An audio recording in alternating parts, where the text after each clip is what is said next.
प्रधानमंत्री नरेंद्र मोदी से अमेरिकी राष्ट्रपति डोनाल्ड ट्रंप ने की मुलाकात और बातचीत। दोनों नेताओं ने पश्चिम एशिया के मौजूद हालातों पर की चर्चा। हॉर्मुज जल डमरू को खुला और सुरक्षित रखने पर दिया जोर। पंजाब के मुख्यमंत्री भगवंत मान ने आदमपुर से की मावां तियां सत्कार योजना की शुरुआत। सीएम बोले, महिलाओं को आत्मनिर्भर बनाने की दिशा में अहम कदम। आज से 9 हलकों में पंजीकरण शुरू। और हरियाणा भाजपा कोर ग्रुप की बैठक में निकाय चुनाव को लेकर मंथन। 5 सदस्यीय कमेटी निकायों का दौरा कर उम्मीदवारों के नामों पर करेगी चर्चा। 20 को होगी प्रत्याशियों का ऐलान। नमस्कार, चंडीगढ़ से आपका स्वागत है। मैं हूं शैली तनेजा। अब समाचार विस्तार से। अमेरिका के राष्ट्रपति डोनाल्ड ट्रंप ने प्रधानमंत्री नरेंद्र मोदी से फोन पर बातचीत की है। दोनों नेताओं ने पश्चिम एशिया की स्थिति के संदर्भ में हॉर्मुज जल डमरू को खुला और सुरक्षित रखने के महत्व पर जोर दिया। प्रधानमंत्री मोदी ने सोशल मीडिया एक्स पर अपने संदेश में लिखा कि राष्ट्रपति ट्रंप के साथ हुई बातचीत में हमने विभिन्न क्षेत्रों में अपने द्विपक्षीय सहयोग में हुई महत्वपूर्ण प्रगति की समीक्षा की। हम सभी क्षेत्रों में अपनी व्यापक वैश्विक राजनीति साझेदारी को और अधिक सुदृढ़ करने के लिए प्रतिबद्ध हैं। साथ ही हमने पश्चिम एशिया की स्थिति पर भी चर्चा की और हॉर्मुज जल डमरू मध्य को खुला और सुरक्षित रखने के महत्व पर जोर भी दिया। पंजाब के मुख्यमंत्री भगवंत सिंह मान ने कल आदमपुर में डॉक्टर भीमराव अंबेडकर की जयंती पर आयोजित राज्य स्तरीय समारोह में मावां तियां सत्कार योजना का शुभारंभ किया। इस योजना के तहत प्रदेश भर की सामान्य वर्ग की महिलाओं को 1000 रुपये, अनुसूचित जाति की महिलाओं को 1500 रुपये मासिक वित्तीय सहायता दी जाएगी। योजना के तहत प्रदेश के 9 हलकों में पंजीकरण प्रक्रिया शुरू हो गई है, जबकि शेष 108 हलकों में पंजीकरण 15 मई से शुरू होंगे। इस मौके पर मुख्यमंत्री भगवंत मान ने कहा, ये सिर्फ एक योजना नहीं बल्कि पंजाब की माताओं और बेटियों को आत्मनिर्भर बनाने के लिए एक मजबूत कदम है। उन्होंने कहा कि इस योजना के पंजीकरण के लिए 26,000 पंजीकरण केंद्र बनाए गए हैं और भुगतान जुलाई से शुरू होगा। हर गांव और वार्ड में महिला सत्कार सखियां तैनात की जाएंगी। ये योजना बाबा साहेब अंबेडकर के सामाजिक न्याय और एक समानता के दृष्टिकोण के प्रति सच्ची श्रद्धांजलि है। रजिस्ट्रेशन करने वास्ते तुहानू तुसीं जा सकते हो। 26,000 तो वध दफ्तर होणगे जिथे कार्ड बनूगा थोड़ा 1000 रुपये वाला ते 1500 रुपये वाला। सारे आंगनवाड़ी केंद्र, सारे सेवा केंद्र, शहरी क्षेत्रों च नगर निगम ते कमेटियां दे दफ्तर, जिथे मर्जी जाके तुसी अपना कार्ड बना लो। बस बाकी काम साडा है।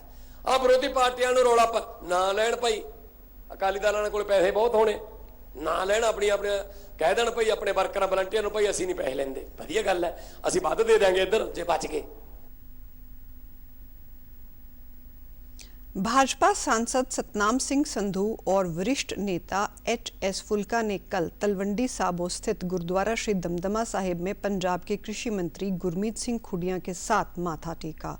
इस दौरान उन्होंने बेअदबी कानून को लेकर अपने विचार व्यक्त किए। भाजपा नेता एच.एस. फुल्का ने कहा कि सभी पार्टियों ने बेअदबी कानून का समर्थन किया है, लेकिन इसमें सजा और बढ़ाई जानी चाहिए थी। जिस तरीके से इसे लागू किया गया है वो सही नहीं है।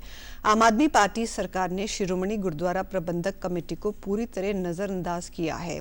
उन्होंने बताया कि पंजाब में इससे पहले हुए बेअदबी मामले में ना तो ठोस कार्रवाई हुई और ना ही इसे लेकर कानूनी लड़ाई को प्रभावी ढंग से आगे बढ़ाया जा रहा है। बेअदबी के कई मामलों को पंजाब से बाहर स्थानांतरित किया जा रहा है, लेकिन राज्य सरकार इस फैसले को हाई कोर्ट या सुप्रीम कोर्ट में चुनौती तक नहीं दे रही। ये मुद्दा केवल सिख समुदाय ही नहीं बल्कि पूरे पंजाब की भावनाओं से जुड़ा है और इस पर राजनीति नहीं होनी चाहिए। केस पंजाब चो बाहर ट्रांसफर हो जाते हैं। तुसी देख लो किन्ने ही केस ट्रांसफर हो चुके हैं। हाई कोर्ट ने कहा पंजाब की law and order situation normal नहीं, इस करके पंजाब तो बाहर ट्रांसफर कर दियो। और पंजाब सरकार वो ऑर्डर नूं चैलेंज नहीं करती, सुप्रीम कोर्ट जाके चैलेंज नहीं कर रही। ये तो बेअदबियां दे केसां दे विच सरकार की मंशा साफ शाहर जुंदी आ कि किन्ने सिंसीयर ने। ਇਹਦੇ ਤੁਸੀਂ ਇਸ ਤਰ੍ਹਾਂ ਦੀ ਪੋਲਿਟਿਕਸ ਨਾ ਕਰੋ, ਇਹਨੂੰ ਸਿੰਸੀਅਰਟੀ ਦਿਖਾਓ, ਸਿੰਸੀਅਰਲੀ करो।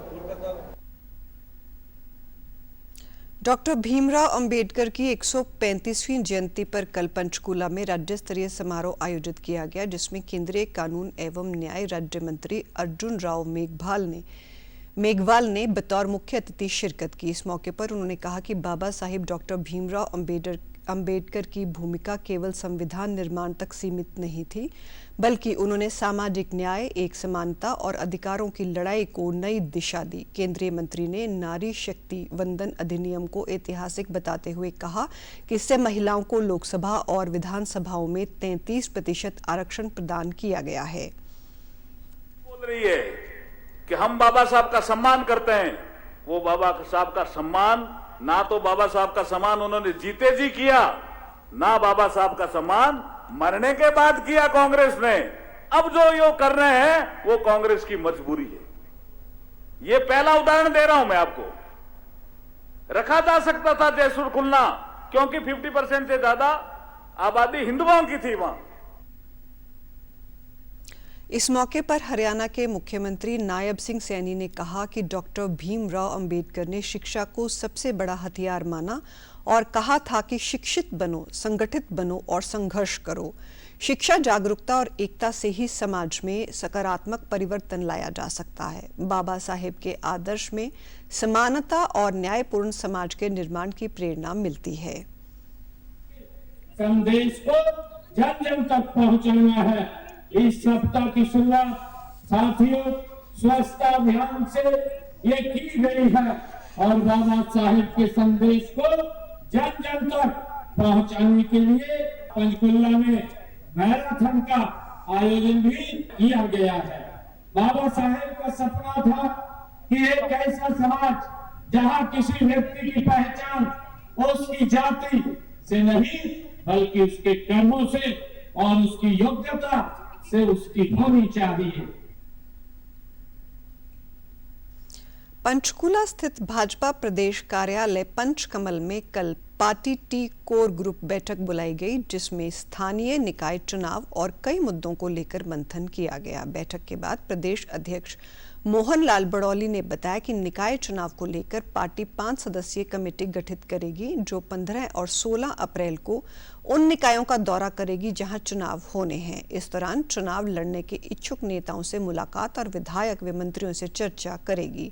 17 से 19 अप्रैल को पार्टी कार्यकर्ताओं से बैठक के बाद 20 अप्रैल को चुनाव समिति की बैठक होगी, जिसमें उम्मीदवारों के नाम तय किए जाएंगे। हुआ है कि 15 और 16 2 दिन जहाँ भी चुनाव है, हमारे ये जो 5 सदस्यीय कमेटी है ये वहाँ जाएगी और 2 दिन तक लगातार 15 और 16 सभी से विस्तार से रायशुमारी का काम पूरा करेंगे। वार्ड वाइज करेंगे, सूचना दे के कितने उस निकाय के चुनाव में वार्ड हैं, उसी प्रकार से समय दे के सबको भारतीय जनता पार्टी के जो कार्यालय हैं वहाँ पर सबके जो चुनाव लड़ना चाहते हैं उनके सबके फार्म लेने का काम करेंगे। बैठक के दौरान कैबिनेट मंत्रियों को नगर निगम, नगर परिषद और नगर पालिकाओं की जिम्मेदारी सौंपी गई। इस मौके पर मुख्यमंत्री नायब सिंह सैनी ने कहा कि नारी शक्ति वंदन अधिनियम बिल को लेकर पंचायतों, नगर पालिकाओं और नगर निगमों से प्रस्ताव तैयार किया जाएगा। भाजपा महिला मोर्चा इसमें अग्रणी भूमिका निभाएगा। चंडीगढ़ में आज all India medical laboratory technologist association की ओर से विश्व बायोमेडिकल प्रयोगशाला विज्ञान दिवस पर पंजाबी यूनिवर्सिटी में रक्तदान शिविर का आयोजन किया गया। इस शिविर का शुभारंभ मेयर सौरभ जोशी ने बतौर मुख्य अतिथि के रूप में किया, जबकि डॉक्टर परमजीत सिंह और प्रोफेसर वाई के रावल बतौर विशिष्ट अतिथि शामिल हुए। शिविर सुबह 10 बजे से दोपहर 2 बजे तक चला, जिसमें युवाओं ने उत्साह से भाग लिया। इस मौके पर मेयर सौरभ जोशी ने कहा कि रक्तदान से न केवल मरीजों की जान बचाई जा सकती है, बल्कि ये समाज सेवा का भी एक श्रेष्ठ माध्यम है। उन्होंने कहा कि all India medical laboratory technologist association 35 साल से रक्तदान शिविर लगा रहे हैं। मेयर ने रक्तदाता युवाओं से बातचीत कर उनका हौसला भी बढ़ाया। लैब साइंस डे है तो उसको सेलिब्रेट के उसको डेडिकेट इन्होंने ब्लड डोनेशन कैंप में किया है। और देखिए इन्होंने पिछले 35 वर्षों से जिस प्रकार ये कैंप लगा रहे हैं, तो आज इन्होंने यूनिवर्सिटी को चुना और मुझे लग रहा है कि यूनिवर्सिटी को चुनने का जो कारण है, जो मैंने आभास किया है यहाँ पर, कि बच्चों को मोटिवेट कर सकें ताकि वो लोग इसमें पार्टिसिपेट करें। और मैं अभी कई यंगस्टर से मिला हूँ जो फर्स्ट टाइम यहाँ ब्लड डोनेट कर रहे हैं, तो आज ये लेबोरेटरी एसोसिएशन यहाँ ना आती तो शायद उनको मोटिवेशन ना मिलती। शिविर में रक्तदान करने आए 107 बार के रक्तदाता डॉक्टर अरुण रैना ने लोगों से रक्तदान की अपील करते हुए कहा कि समय समय पर रक्तदान करना चाहिए, इससे शरीर में नए रक्त का संचार होता है। वो साल में 4 बार रक्तदान करते हैं, इससे उन्हें काफ़ी खुशी होती है और रक्तदान से किसी प्रकार की कोई दिक्कत नहीं होती है। 7 टाइम्स आज डोनेट कर रहा हूँ। मैं ऑलरेडी सेंचुरियन ब्लड डोनर हूँ, तो मैं आपके माध्यम से सारे जितने भी न्यू कमर्स हैं, यंग एज जिनकी है, जो अभी जो है ना 17 प्लस हुए हैं, तो उनसे, और जो फीमेल्स हैं, ये एक मैसेज देना चाहता हूँ कि ब्लड देना बहुत ही अच्छा कॉज है और ब्लड देने से कोई भी घबराहट नहीं आती है, कोई कमज़ोरी नहीं होती है। अपने ब्लड डोनेट करिए, जिससे हम बहुत सारे लोगों की जानें बचा सकते हैं। पंजाब के फतेहगढ़ साहिब में आज श्रद्धालुओं से भरी एक बस खंभे से टकराकर पलट गई। बस में करंट आने से 8 श्रद्धालुओं की मौत हो गई जबकि 21 घायल हो गए। फतेहगढ़ साहिब के एसएसपी डॉक्टर शुभम अग्रवाल ने मौके पर पहुंचकर हादसे का जायजा लिया। उन्होंने कहा कि सभी श्रद्धालु आनंदपुर साहिब में लगे बैसाखी मेले में शामिल होने गए थे। इस हादसे पर प्रधानमंत्री नरेंद्र मोदी ने गहरा दुख जताया। उन्होंने सोशल मीडिया एक्स पर लिखा, हादसे के बारे में सुनकर मुझे अत्यंत दुख हुआ। जिन लोगों ने अपने परिजनों को खोया है उनके प्रति मेरी गहरी संवेदना व्यक्त करता हूं और घायलों के जल्दी स्वस्थ होने की प्रार्थना करता हूं। कल खालसा साजना दिवस बड़ी श्रद्धा और उत्साह के साथ मनाया गया। सचखंड साहिब श्री हरमंदर साहिब स्थित बड़ी संख्या में श्रद्धालु नतमस्तक हुए। इस दौरान श्री दरबार साहिब में दीपमाला और आतिशबाजी का अलौकिक दृश्य देखने को मिला। इससे पहले कल दिन भर देश विदेश से आई संगत ने अमृत सरोवर में स्नान कर गुरु घर में अरदास की। बैसाखी के इस मौके पर गुरु रामदास लंगर हॉल में श्रद्धालुओं के लिए विशेष पकवान तैयार किए गए। खालसा साजना दिवस है जो कि ਅਸੀਂ ਮਨਾਉਂਦੇ ਸੱਚਖੰਡ ਸ੍ਰੀ ਹਰਮੰਦਰ ਸਾਹਿਬ ਵਿਖੇ ਪਹੁੰਚੇ। ਸੋ ਕਾਫੀ ਜਿਹੜਾ ਕਿ ਮਨ ਆ ਰਿਹਾ ਹੈ। ਸਭ ਤੋਂ ਪਹਿਲਾਂ ਜਦੋਂ ਸੱਚਖੰਡ ਸ੍ਰੀ ਹਰਮੰਦਰ ਸਾਹਿਬ ਦਰਸ਼ਨ ਹੋਏ ਤਾਂ ਮਨ ਨੂੰ ਸਕੂਨ ਮਿਲਿਆ, ਸ਼ਾਂਤੀ ਮਿਲੀ। ਔਰ ਜਦੋਂ ਪਵਿੱਤਰ ਸਰੋਵਰ ਦੀ ਪਰਿਕਰਮਾ ਵਿੱਚ ਬੈਠ ਕੇ ਬਾਣੀ ਸੁਣੀਏ ਤਾਂ ਮਨ ਨੂੰ ਬਹੁਤ ਸਕੂਨ ਮਿਲਦਾ ਹੈ। ਜਦੋਂ ਸਾਹਮਣੇ ਸੱਚਖੰਡ ਸ੍ਰੀ ਹਰਮੰਦਰ ਸਾਹਿਬ ਦਰਸ਼ਨ ਕਰਦੇ ਹਾਂ ਤਾਂ ਮਨ ਨਿਹਾਲ ਹੋ ਜਾਂਦਾ। ਸੋ ਅਜਿਹਾ ਨਜ਼ਾਰਾ ਕਿਤੇ ਵੀ ਨਹੀਂ ਦੇਖਣ ਨੂੰ ਮਿਲਦਾ। ਸਵਰਗਾਂ ਦੇ ਵਿੱਚ ਬੰਦਾ ਬੈਠਦਾ ਆਪਣੇ ਆਪ ਨੂੰ ਮਹਿਸੂਸ ਕਰਦਾ ਹੈ ਕਿ ਇਹੋ ਜਿਹਾ ਜਿਹੜਾ ਨਜ਼ਾਰਾ ਉਹ ਕਿਤੇ ਵੀ नहीं हो सकता। अमरनाथ यात्रा के लिए अग्रिम पंजीकरण आज से देश भर में 554 नामित बैंक शाखाओं में ऑनलाइन और ऑफलाइन माध्यमों से शुरू हो रहा है। श्री अमरनाथ श्राइन बोर्ड ने तीर्थयात्रियों के लिए विस्तृत प्रक्रिया जारी की है। 57 दिनों की ये यात्रा 3 जुलाई से शुरू होकर 28 अगस्त को रक्षाबंधन के अवसर पर संपन्न होगी। भगवान शिव का आशीर्वाद प्राप्त करने के लिए प्रथम पूजा ज्येष्ठ पूर्णिमा 29 जून को आयोजित की जाएगी। श्री अमरनाथ श्राइन बोर्ड द्वारा इस बार पंजीकरण व्यवस्था को लेकर कुछ बदलाव और नियम तय किए गए हैं। इस बार 13 से 70 वर्ष की आयु वाले श्रद्धालु ही यात्रा कर सकेंगे। स्वास्थ्य प्रमाण पत्र 6 अप्रैल 2026 के बाद जारी किया होना चाहिए। सभी श्रद्धालुओं के लिए RFID ट्रैकिंग कार्ड अनिवार्य होगा। बेमौसमी बारिश और ओलावृष्टि से प्रभावित गेहूं की फसल का जायजा लेने के लिए केंद्र की विशेष टीमें लगातार पंजाब की अनाज मंडियों का दौरा कर रही हैं। इसी कड़ी में आज गुरदासपुर में एक विशेष टीम ने मंडियों में पहुंचकर गेहूं की गुणवत्ता जांची और कुछ नमूने भी एकत्र किए। इस मौके पर केंद्रीय टीम ने अनाज मंडी में आड़तियों और किसानों से भी बातचीत की। किसानों ने टीम के अधिकारियों से अपना दुख साझा करते हुए कहा कि खराब हुई गेहूं पर लगाए जाने वाला वैल्यू कट बंद किया जाए और खरीद प्रक्रिया में तेजी लाई जाए। अधिकारियों ने कहा कि मंडी से इकट्ठा किए गए नमूनों की जांच के बाद रिपोर्ट के आधार पर केंद्र सरकार को इसके लिए सिफारिश की जाएगी। उन्होंने कहा कि केंद्र का उद्देश्य किसानों को ज्यादा से ज्यादा राहत प्रदान करना है। ਦੀ ਟੀਮ ਆਈ ਆ, ਬੜੀ ਅੱਛੀ ਗੱਲ ਆ।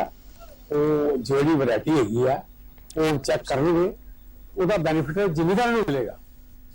ਆਪ ਕੇ ਲਈ ਆਸਾਨ ਰਹੇਗੀ ਤਾਂ ਕਿ ਉਹਨਾਂ ਨੂੰ ਪਤਾ ਲੱਗ ਜਾਏ ਕਿ ਕਿਹੜੀ ਕੁਆਲਿਟੀ ਆ ਰਹੀ ਹੈ। ਵੈਸੇ ਤਾਂ ਕੁਆਲਿਟੀ ਬੜੀ ਅੱਛੀ ਹੈ, ਪਰ ਫਿਰ ਵੀ ਬਾਰਿਸ਼ ਪੈਣ ਕਰਕੇ ਥੋੜਾ ਬਹੁਤਾ ਫਰਕ ਪਿਆ ਵਾ। ਮਾਲ ਮੰਡੀਆਂ 'ਚ ਸੁੱਕੇ ਆ। ਅਸੀਂ ਬੇਨਤੀ ਵੀ ਕਰਾਂਗੇ ਕਿ ਵੀ ਜਲਦੀ ਤੋਂ ਜਲਦੀ ਖਰੀਦ ਸ਼ੁਰੂ ਕਰੋ। ਕਣਕ ਸਟੋਰ ਕਰਨ ਦੇ ਕੁਛ ਨੋਰਮ ਹੈ ਐਫਸੀ ਦੇ, ਵੀ ਸ਼ਰੇਬਲ ਕਿੰਨੀ ਹੋਣੀ ਚਾਹੀਦੀ ਆ, ਮੋਇਸਚਰ ਕਿੰਨਾ ਚਾਹੀਦਾ ਵਾ, ਲਸਟਰ ਲਾਸ ਕਿੰਨੀ ਹੋਣੀ ਚਾਹੀਦੀ ਆ। ਉਹਦੇ ਕਾਰਨ ਕਣਕ ਦਾ ਨੁਕਸਾਨ ਹੋਇਆ, ਲਸਟਰ ਲਾਸ ਵੀ ਹੋਈ, ਸ਼ਰੇਬਲ ਵੀ ਹੋਈ ਆ।